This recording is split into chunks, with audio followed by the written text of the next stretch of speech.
This is another episode of Dean's Discussions, casual conversation that I have with interesting people. And I thought today I'd bring you two excellent writers that I enjoy reading. Susan Dalgetty of The Scotsman, that we've had her on before. Yep. She's advocate for women's rights, excellent writer, history, being in politics herself, a lot wise in the tooth and lots of insightful knowledge. You mean I'm old? Wise in the ways of the world. And we've also got Andrew Liddell, who I enjoy reading. He journalist at the Courier, among other pursuits. I enjoyed reading his article recently about Humza Yousaf's first 100 days. We're only about 10 days in, but it already feels like a lifetime. I'm sure it does for him. So that's how we're going. Our two guests for today, for the subscribers, we're going to talk about the political events that have been going on in Scottish politics. Now, we'll be careful not to talk about things that we cannot talk about, especially in relation to Operation Branchform. But what we can talk about is the politics of everything. And there's been a lot of politics very suddenly in Scottish politics. Now, new First Minister, elected in a very hotly contested SNP leadership election. Why don't we start by talking about the events of the SNP leadership election? Surprisingly poor turnout amongst the SNP members. A lot of people didn't actually engage or vote. And 48% opted for, and how would I pull? A politician that I'm not particularly fond of, Kate Furve, MSP for the 19th century. I think I've called her in the past, perhaps unfairly. But 48% of the SNP did not want Humza at all. And he struggled despite all the machinery of the SNP establishment backing him. So, Andrew, what are your thoughts about his struggle to the finish line? Yeah, well, thanks very much, Dean, for having me on as well. Happy Easter. I think, yeah, it was an extraordinary leadership contest. I think it's a sign of how much things have, how much has happened over the last week that it seems like a lifetime ago itself. But I think you make a really interesting point about Humza. Of course, he doesn't have a very good mandate. And I personally think one of the reasons why Kate was able to secure so much support, despite her, as you say, perhaps it's somewhat controversial or, to say the least, perhaps views on certain issues, why she was still able to gain so much support, I think, is because she did outline a vision of change and renewal in some respects. I think particularly in terms of the SNP's economic prospectus, it would have been a fresh start, or perhaps a reversion more to the Salmond years, but certainly a difference to Nicola Sturgeon's government in that respect. And I think there was an appeal, definitely an appeal among SNP members for some kind of change, and that's why Kate picked up support. I also think it's worth noting as well, that's probably the case in the country as well. I think if you look at the polls, Kate retained significant popularity, again, despite views, many of which would be out of step, I would think, with the majority of Scots. She still retained a strong position and is much more popular in polls, relatively speaking, than the new First Minister. So I do think that desire for change has a real resonance both within the SNP and out with the SNP, and that's why Kate did well and Humza struggled a bit. Yeah, I suppose it's the old tension within the SNP is they're not so much a party with an overriding underpinning philosophy. It's more a vast coalition of very competing interests who only agree on one thing: independence. And you see that play out between the more free market Salmond variety and Nicola Sturgeon, who was more traditional centre left in many respects. In some ways. So you see I agree with the tension playing out. It's harder for the SNP to say the red Tories better together coalition, because we now know 48% wanted to vote for smaller government for their leader. So it's interesting. Susan, what do you think? I don't actually think. Happy Easter, by the way, and the sun is shining. It's wonderful.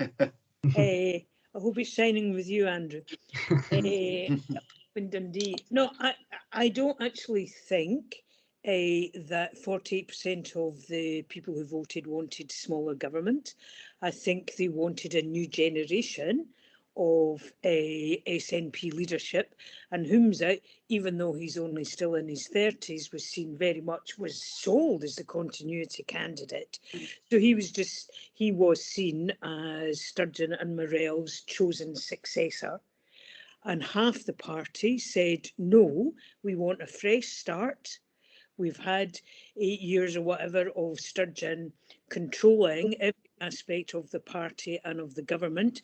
We want someone who has got a fresh approach.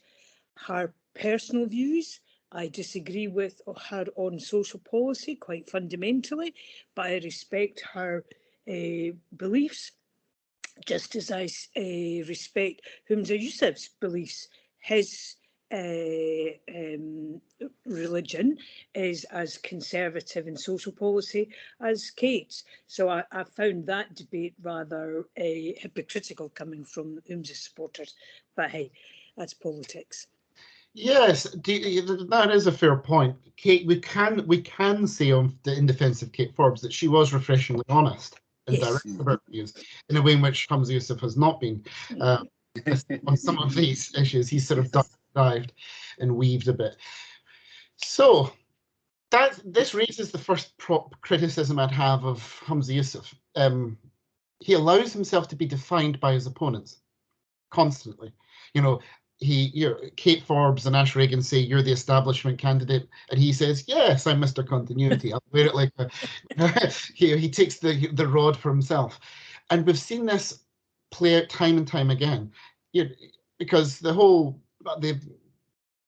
name that people pejoratively give him, Humza Useless, that people forget that comes from within the SNP originally. It's not the opposition parties that made that up.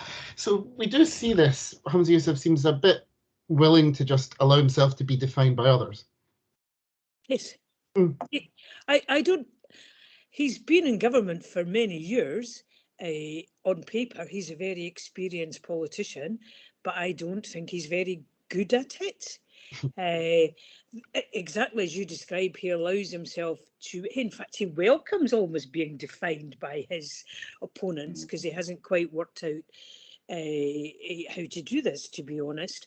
And I can't believe it's only 10 days in. It must be the shortest honeymoon on record. I don't think it even lasted 24 hours. Yeah. So goodness knows what state he's going to be in, and unfortunately the country, by his 100 days. I mean, I think the headline that has stuck with me today in the Sunday Times, the SNP in death spiral. Now, could you have imagined that even 3 weeks ago? Quite incredible. Yeah, I think, can I come in, Dean? Yeah? Yeah, sure. I think that's absolutely right, Susan. I think the really interesting thing for me about Humza is he doesn't have any vision.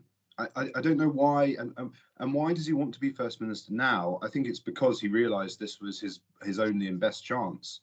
But actually, what's his purpose? What does he want to do with government? I think you saw the story in the paper today, that Sunday, that he's going to carry on with the legal challenge to the gender recognition bill, even though it's certain to be defeated. I mean, what's the point in that? I mean, what's he trying to do? So I think there's no vision there. There's no sense of Humza wants to be First Minister to do X, Y, Z. I know there's a suggestion he's going to kind of do, I think, an anti-poverty sort of mini program for government in the next couple of weeks or so. We'll see what's in that. But I think there really is a sense around Humza that what's the point? What's the point of his administration? And I think it will be really hard for the SNP to gain momentum, deal with this difficult period without some kind of overarching vision, which I just don't think Humza can provide. So you're not impressed, either of you, by the well-being economy talk? Well, what does that mean? I don't know, but it was a big pitch for his leadership. And I mean, as Andrew says, it's being spun today that he's going to have a reset. Imagine having a reset 10 days into your first ministership.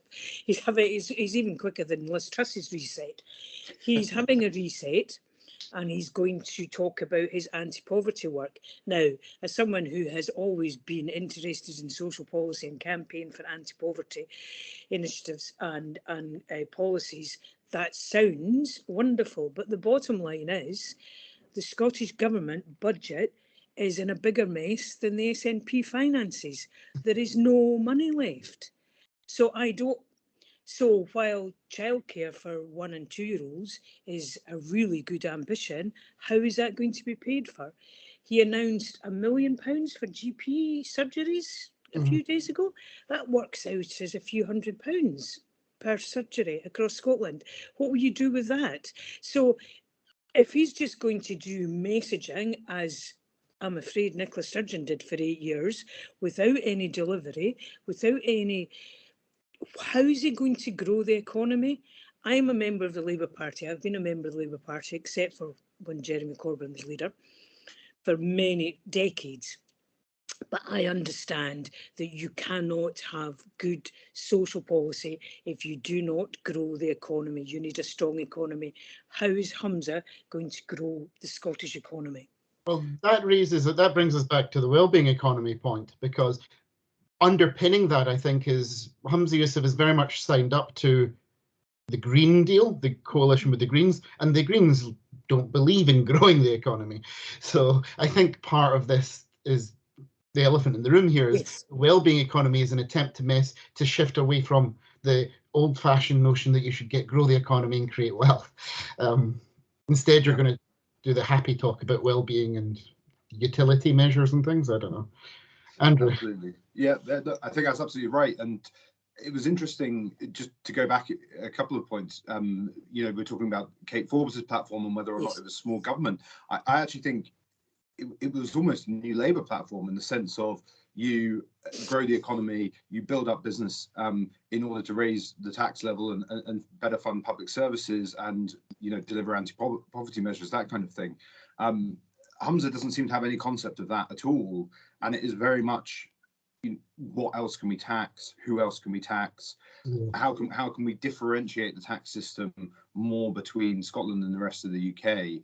And there is absolutely, Dean, you're absolutely right, very little focus at all. Or indeed, as you point out, even if there's an interest at all in actually how do you grow the economy? How can you support business? How can you create a more virtuous circle, as it were? And I think there's a lot of influence of the Greens in that, definitely. I do also think as well, there's perhaps a bit of a cultural hangover from the pandemic in that, that did create a situation where government was much more involved in the business sphere than it has been historically.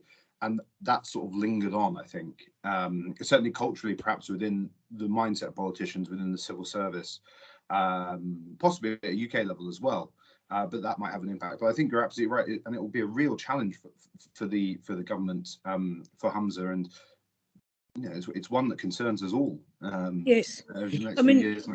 the revelation a couple of days ago that the money for the next year's funding, I presume starting this financial year this week, for modern apprenticeships has not been signed off by the government.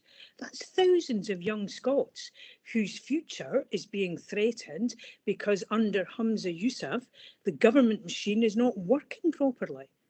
I mean, that I think is one of the worst things I have read in recent weeks, that the future of young people's jobs, their potential is being put at risk because the Scottish Government is not working properly under the SNP. I suppose if we play devil's advocate, supporters of Humza Yousaf might say, well, hold on a minute. I wasn't in charge of the last government. Kate Forbes was the one running the economy, and Scottish Fiscal Commission have been saying for years that there's overspending on social policy than... No, there's no excuse for that. You know how that works. The First Minister's private office is all over policy, as should the special advisors be. That's the kind of thing that gives a red flag, and the First Minister's office will pick up the phone to the minister responsible and say, get that fixed now. Yeah. That didn't happen. Yeah. Well, so struggled over the finish line. Yep. Lack of policy vision, needs a reset after 10 days. I think it's time to talk about the big tent. Now, Humza Yousaf becoming leader, we're not talking about the blue tent in the garden. Or the motorhome. Or the bizarre motorhome, yes. Humza Yousaf promised the politics of the big tent if he became leader. And the first thing he did, and I remember reading your article in the Courier about this, Andrew, which was very well put, he basically kneecapped his own authority before he even became First Minister by effectively pushing Kate Forbes out of the tent, out of the cabinet. And now there's 15, to my count, at least 15 MSPs, SNP backbenchers who are now irreconcilable. And they're talking about their own policy manifestos in complete disregard for his leadership. And he did that to himself. Unbelievably. So before, and that's nothing, that's not, these are not burdens he's inherited from Sturgeon over policy, long-running policy failures. It's not something that anyone else has defined them as.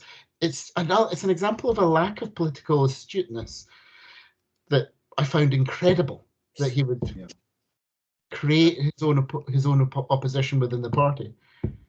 I mean, it borders on naivety, really. I think to have done that, and I do think you don't have to be Machiavelli to recognise that he certainly forced Kate Forbes out of the government. I mean, no offence to rural affairs, but it's definitely a demotion from being finance secretary, and it just extraordinarily foolish thing to have done. And I think the really interesting thing, you see it in the papers today on Sunday, I think you saw it in the papers last Sunday, you see it now throughout the week as well, is SNP MSPs who feel confident to brief against the leader, to brief against their colleagues, often in very direct and confrontational ways. And that simply didn't happen over the last decade. This is a completely new phenomenon that you're seeing, and really the floodgates have opened. I think it's every newspaper. This clearly isn't one person speaking out of turn. It's every newspaper, almost every day, people briefing against Humza, raising concerns about his direction, raising concerns about the policy platform, raising concerns about his style of leadership. This is a really serious problem for him. And it's one, as you say, Dean, completely of his own making. I think if he'd been serious in his commitment to that big tent, it would be a very different picture for him now. So, yeah, I mean, the interview with Mike Russell on Saturday's newspaper, Tom Gordon's excellent interview in the Herald, where Mike Russell, who the president of the SNP and the acting chief executive, basically said, well, Humza's not brilliant, but we're stuck with him. And Nicola Sturgeon, remind me, who is she? Yes, and our finances are in a mess. And by the way, we should be Big Tent. Maybe we should be talking to people like Alex Salmond.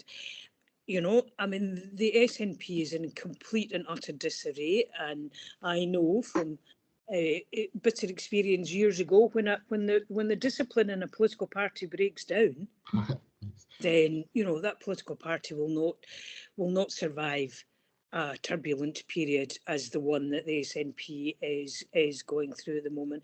If its elected representatives feel able to pick up the phone and speak to journalists in the way that they're doing now, then Humza will make it through to the general election. We'll see what happens after that.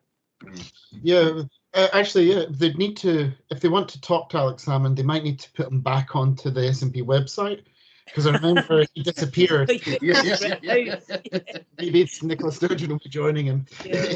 Almost Stalinist, that kind of, It was just like the famous photograph of the disappearing man. Yeah. I forget the name, Beret's predecessor. So are we seeing the beginning of SNP factionalism being public? Because there's always been factionals within the SNP, famously. But Sturgeon and Salmond were big personalities that kept a lid on everything. And they were also Teflon in the sense that the public just, when they were leaders at their prime, just gravitated around their personalities. And now that there's a sort of absence of a overriding central personality, I remember a bit cheekily tweeting out what happens to a personality cult when there's no personality. And I think we're going to find out. So what does Humza Yousaf and the SNP need to do? Can I, the thing he shouldn't do is challenge the Section 35 on gender recognition, because if he wants a division within the SNP, that will give him division within the SNP. There will be at least 15 MSPs, SNP MSPs who say no to that. So, and he has to do that before Parliament comes back. So it's not even going to be discussed. He's not going to be able to report to Parliament because the deadline is the 17th. So it's suggested in the Sunday Times that he is going to challenge it in court. That will split his group. Public opinion is against it. Only 18%, 18% of the population think he should challenge this Section 35. Self-ID, changing your legal sex by declaration, is not a popular policy for many reasons, and the women's rights campaigners have shown over the last 5 years how effective they are at bringing together women and politicians into a big women's rights tent. So to pacify Patrick Harvey and Lorna Slater, I assume he is going to challenge this, but it could break his party. There seems to be a consideration that Humza's making, a calculation. I need to do this to keep the Greens on side so that I can govern. But by doing it, he's making life harder to govern. And yes. I recall that Alex Salmond was able to run a minority administration quite happily. Yeah. Suppose the flip side would be those days were different. Opposition, like the Scottish Tories under Annabel Goldie, were willing to talk and do deals. I don't think that's on the table anymore. The opposition parties can smell blood in the water with the SNP politically now. So, Andrew. I would completely agree, I think, with what Susan said. I think sort of pacifying the pacifists, as it were, is a slightly curious situation for Humza to be in. I do think as well, I think thinking about it from a Labour perspective, Susan, the thing that keeps different factions together is winning and electoral success and success in the polls. And I think more subtly, but more generally, a sense that you're moving forward, you're going towards something, you're progressing. Yes. And that keeps everyone in line. People will still have their differences. Yeah, They'll have, absolutely. You'll have your socialists, your social democrats, your centrists, and everyone in between. But as long as you're winning, you keep them together. The same will be the case for the SNP as well. And unfortunately for Humza, things are only heading south, and so I think this will only get worse. People will become increasingly vocal about what they think the change of direction should be. They'll become increasingly vocal about what policy issues should or shouldn't be prioritised, and they'll become increasingly vocal about the personal acrimony that they may feel towards specific colleagues with differing views. And I think while the SNP continues to flounder in the polls, we'll probably have a difficult general election. Those problems will only get worse. And there might be a Hamilton and Rutherglen South by-election. Absolutely. Which I'm sure the SNP will welcome like a bullet in the head. It is the last thing they need at the moment is a by-election there because of Margaret Rutherford. But it looks very much like it's going to happen, which will delight Labour. It's a top target for the Labour Party. Absolutely. Anyway. Absolutely. But looking forward, Scottish Labour's recovery, Anna Sarwar seems to have cracked the messaging for they opt for what's happening. I've been very impressed by what his line has been, and they've obviously been prepared for this. Not maybe the tent and the camper van, but some big explosion. No one was prepared for that. Operation Branch form, because he and Star Wars come out with SNP have big questions to answer. We need transparency, but whilst all of this is going on, we're not talking about cancer waiting lists and pivot to the things that Labour have always wanted to do. And the genius of it is, constantly forces the SNP to constantly defend this nightmare of an investigation in the party finances, whilst also shifting the politics of Scotland away from the Constitution over to what Labour's long desperately wanted, to get back to things like health, education. So I think the moment has finally arrived for the Labour Party after 15 years. Yes. Because the SNP was down in the polls, but support for independence has stayed up. So I think, and this I've seen in the opinion polls. I remember reading, what was it, National or Scots Centre? I forget where I read it.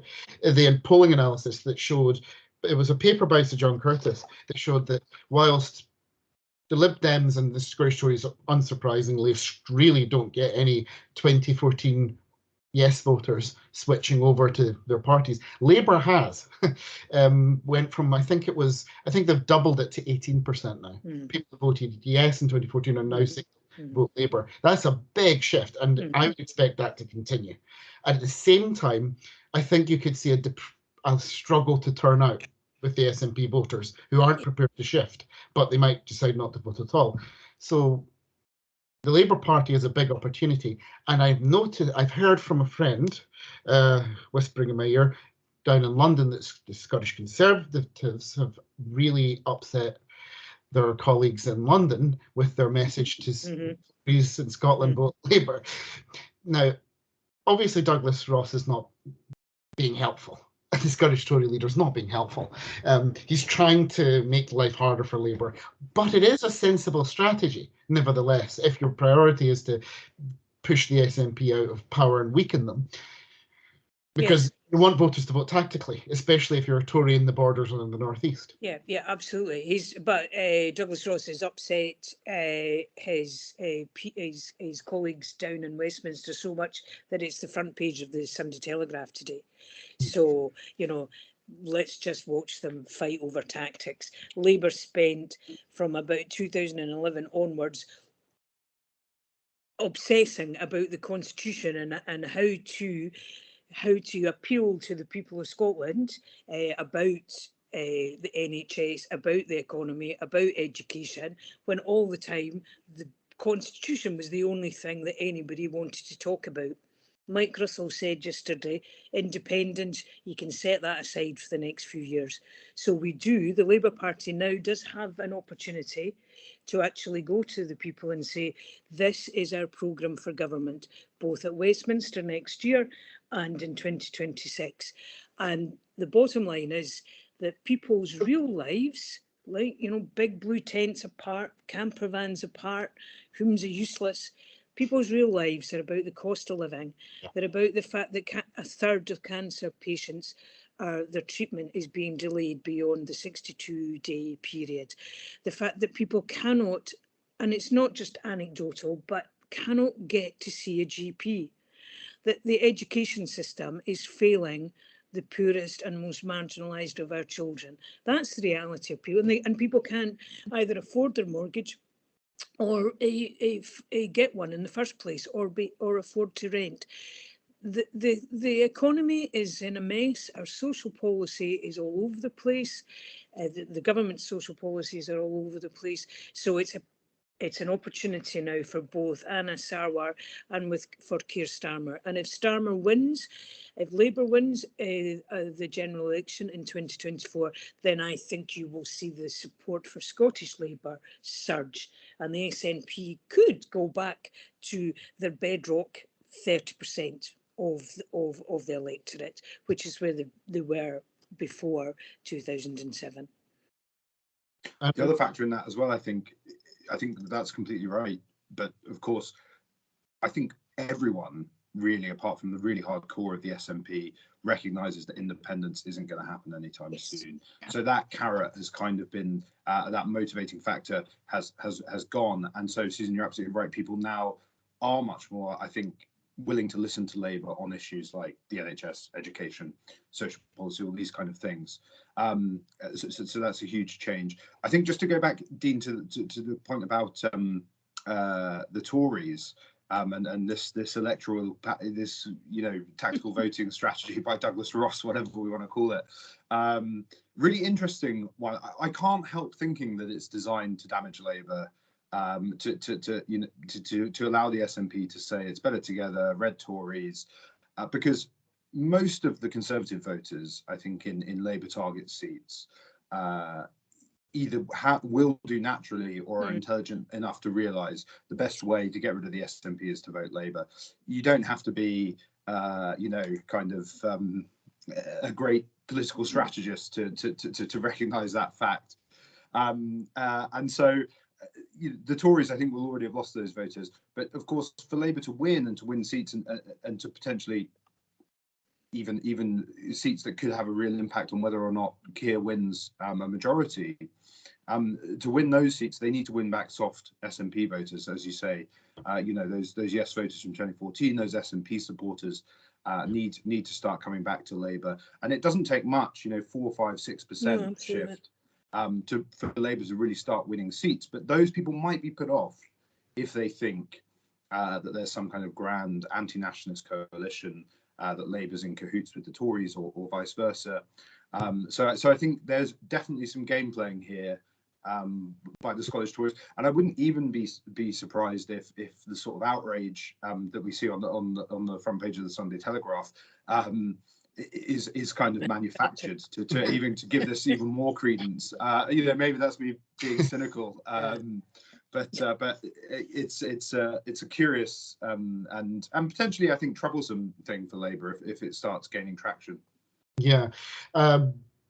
So actually, that raises an interesting point. All of this, I remember reading the Savanta Comrades Scottish political tracker that they do. They do a brilliant series quite regularly with the Scotsman, I believe it's with usually, and it showed the favourabilities at the end of last month. So basically, right as Humza Yousaf was coming in the door, Humza Yousaf -12 net favourability, Anna Sarwar -1, Keir Starmer +2. Yep. So the era worse, you had Sturgeon's personality bolstering her party, and she was always more popular than the SNP. In poll after poll, that's gone. And at the same time, the Scottish National Party is now also less favourable, seen less favourably than Scottish Labour. It's a big sea change in how voters are seeing things. So there is something, the gears are shifting. Yes. In the country, for sure. And I don't think that voters either take much notice of, or even if they do notice it, they get quite angry with all these clever strategy things by political parties. Oh, that's three-dimensional chess stuff that we pretend that Labour are going to. I mean, I get quite frustrated by it, and I think the voters get very frustrated by it. They know, if they want to vote tactically, they know exactly how to do it. Exactly. And if it is a strategy, I'm not sure how many 2014 yes voters read the Sunday Telegraph in. Well, exactly. Well, I don't know. I remember years ago when I was in Perth, I think it was up in Perth, there were, I former life being a political activist, I remember there are in certain parts of the country there are SNP Tory switchers. Absolutely. But so there probably are people who read the Telegraph who want independence. Bizarrely enough, they do exist.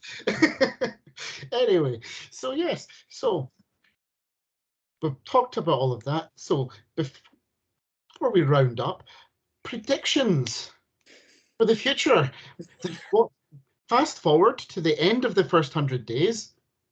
What will Humza Yousaf's government look like? Where will the polls be? Will there be any real policy initiatives coming down? And what will how do you think the police investigations will continue to impact politically? Because that's not going away anytime soon. No, you're a clever I'm not going to predict where we're going to be in 100 days' time. That would be absolutely crazy. I could not believe the front page of the Scottish Daily Mail last night at midnight when it dropped about the £110,000 motorhome.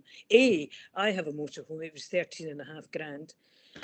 So people who spend £110,000 on a motorhome, you know. So, but that is the most surreal. It was like a bad episode of Breaking Bad. I have no idea where we're going to be in 100 days' time, and nor does anybody else, I don't think, because the impact of seeing a blue forensic tent outside the home of the First Minister, everybody watches police shows, right? Everybody knows the significance of that blue forensic tent, you know? This is something serious. The impact of that playing on our television screens and on our newspapers and social media for 2 days, we cannot underestimate that. So I think, and if Humza Yousaf decides to go down the road of challenging the Section 35 on the gender reform, then the women's rights campaigners across all parties and none will continue to make their voice heard. And I don't think that there's anything he can do in the next few weeks to make the economy any better. He hasn't shown any signs of it so far. So, you know, I don't think I don't think he's going to be in a very good place. However, that also means that Scotland's not in a very good place. So, Andrew. Yes, it's not a cause for celebration, I think, but I do think the SNP will continue to be in a difficult place. I don't see.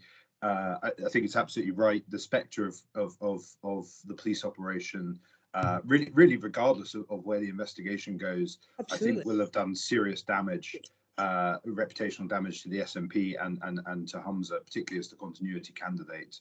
I don't think he has either the political aptitude or the kind of natural charisma to lead a sort of recovery. So I think my prediction for the next 100 days would be it will get increasingly difficult for him. I do think it'll be interesting as well to see where Labour goes. I think clearly Keir, I think he's been up almost every week since Nicola Sturgeon resigned.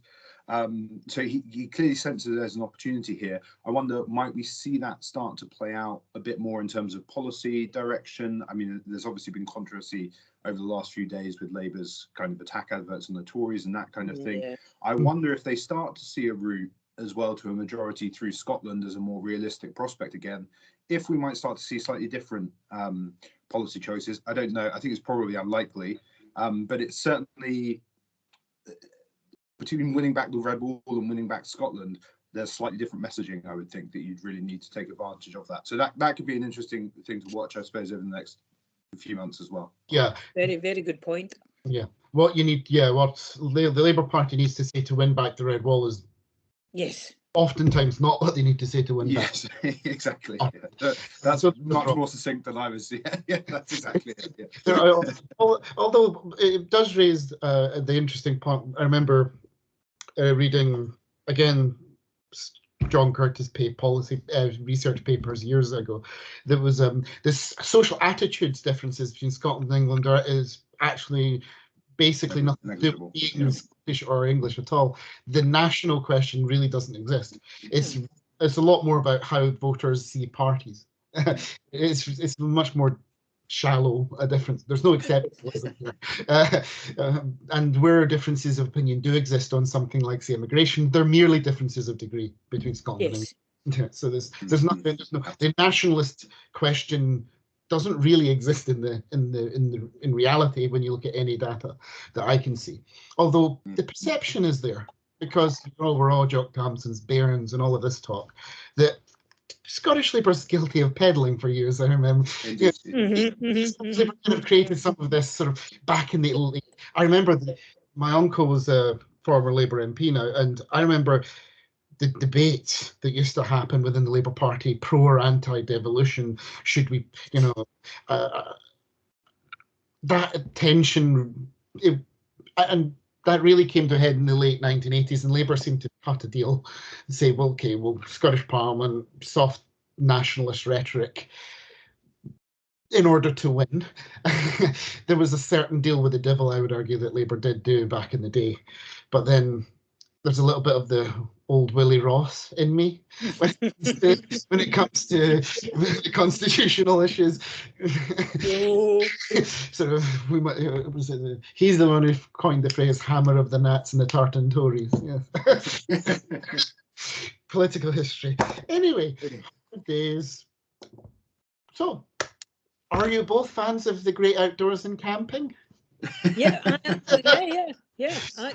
motorhoming is great. I've travelled around every country in the European Union and Serbia in my £13,500 motorhome, and we even shipped it across to the States and did 6 months there. It's great fun, though I understand that this particular motorhome, the one that was on the front pages of the newspapers, has been actually sitting outside on the drive for 2 years. That's that's actually something I forgot to mention very quickly. Of course, with the investigation happening, inevitably it's the drip, drip, drip of this, and it's so corrosive for the SNP optics. But at the same time, I noticed SNP are trying to desperately recruit a new media head figure. That was in the newspapers. Humza's needing a new spin doctor. Yep. I'm amazed that there's no one, when he was running for leadership, there was no one in that role in Team Yousaf before. The Times today is reporting that the government is going to be Humza, Shona Robertson, Neil Gray and Colin McAllister. Now, he's the special advisor, who's very well, people really like him. He's really approachable, nice guy by all accounts. Shona, is loyal. Neil Gray is quite highly regarded, but it's a big test for him now. He's in charge of the economy. But if that is your small circle, I presume, with this new spin doctor in there. But you're right. It shows how unprepared people were for Sturgeon's resignation, and it shows how truncated the leadership contest was, that Humza didn't have, as soon as he was signed in as First Minister, didn't have his senior team in place next day. I've never heard of a situation like this. No. But then the 6-week campaign for leadership definitely helped Humza Yousaf. If it had been longer, he would have lost. I have no doubt. Yes, he would. I think you're right. It will be very interesting to see who Humza is able to recruit. I think, given you're not applying for it, Andrew. It's 90,000 a year. Yeah. I'm not sure there's enough money in the world. But I think it's an interesting point because Stuart Nicholson, who previously worked for Nicola Sturgeon, was a political editor. Murray Foote obviously was editor of the Daily Record. Labour spin doctors in the past have all been of that pedigree as well. So I don't see any political editor wanting to jump ship to Team Humza at this stage. I mean, I think you would have to have very curious kind of pleasures to want to subjugate yourself to that. So it'll be really interesting to see the kind of caliber and experience of someone he can recruit to that role. We're living with the era where the media machine that has been the SNP, very select, very powerful in controlling the national narrative, that seems gone. Yes, that's is now blown up when the police raided the SNP HQ.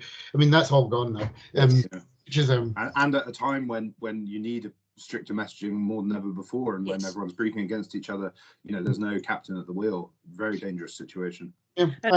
And also poor Murray Foote, I feel really sorry for him because, he did not deliberately mislead the press. He was given erroneous information by his HQ.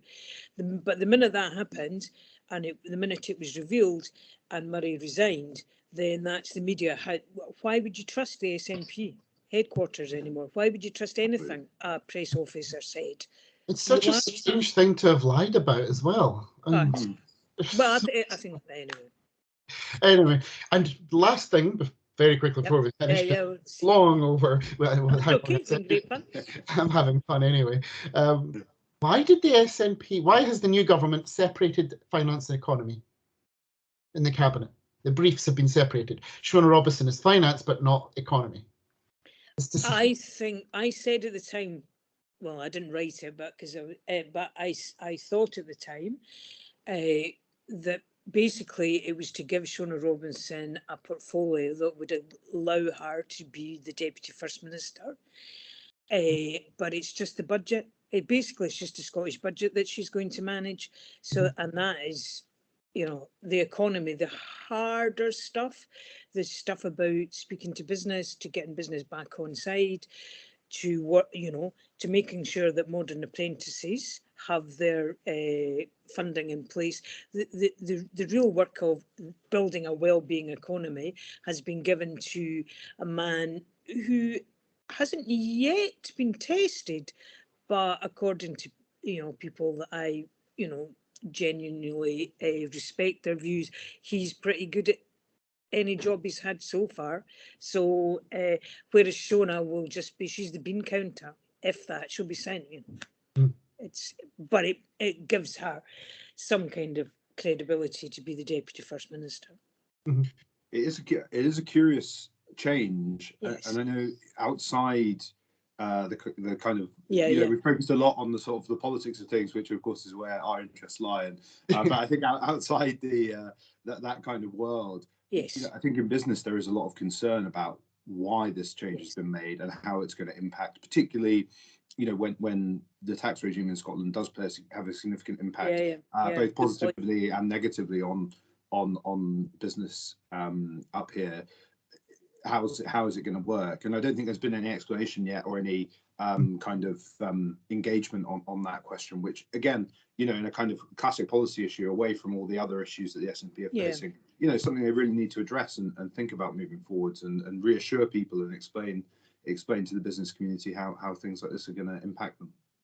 But it's just an example of how badly Humza has run his government in the first 10 days, because he put his cabinet together carelessly. There was no minister for social security. I mean, a really big, important policy area, and he forgot. The Minister for Women has disappeared off the equalities. That brief has disappeared off the equalities. Tourism as well, I think, is one. No, I think the one thing you could say about Sturgeon was her master of detail. And I don't think Humza suffers from that. Of course, speaking about, since the point has been raised about putting policy and government cabinets together carelessly, and also how to reassure the business community, the elephant in the room that the SNP are going to have to deal with, and the Greens will not let them drop, is the DRS. That's a complete train wreck of a policy. You make a good argument for the policy initiative, but it's been completely botched in terms of delivery. And I noticed that there's how many companies now, beer producers, are saying, yeah, we're just not going to sell in Scotland. I've lost count how many. And what was it, 17%? 15% signed up to it, small, medium-sized business. It's a complete disaster of a policy initiative. Absolutely. Shambles. And that's going to, so you've got the gender thing ticking over, because the Yousaf will not let that go away, bizarrely. You've got the DRS, which is a slow-moving train wreck, and an absence of policy vision, and vague talk about a well-being economy, and I don't know what that means. But I think these gender recognition, the deposit return scheme, are living examples of how disempowered the Scottish civil service has been since Sturgeon, because Sturgeon was totally a control freak, and there was only a small number of people. Even, you know, her cabinet didn't know half the time what was happening, and the civil servants were not given their place, I don't think. So it's a really serious challenge for Humza and whoever follows him as First Minister to rebuild the Scottish civil service, because the deposit return scheme, British Glass, you know, the industry body, thinks it's a ridiculous policy. It's totally wrong. So why didn't the Scottish civil service speak to British Glass Why didn't the Scottish Civil Service speak to their colleagues in Westminster about the gender reform impact on the Equalities Act? So there's a bigger issue for another day about governance of Scotland, because it's actually in a mess at the moment. Oh, I mean, if you think of UK civil service down in London, it's very common that the civil service will register with ministers that declare the ministerial. I forget what is it. Ministerial command. I forget what the term is. Yeah. The civil service require the minister to give the order to do it because they're sort of we're saying this is no financially viable or whatever. Yeah.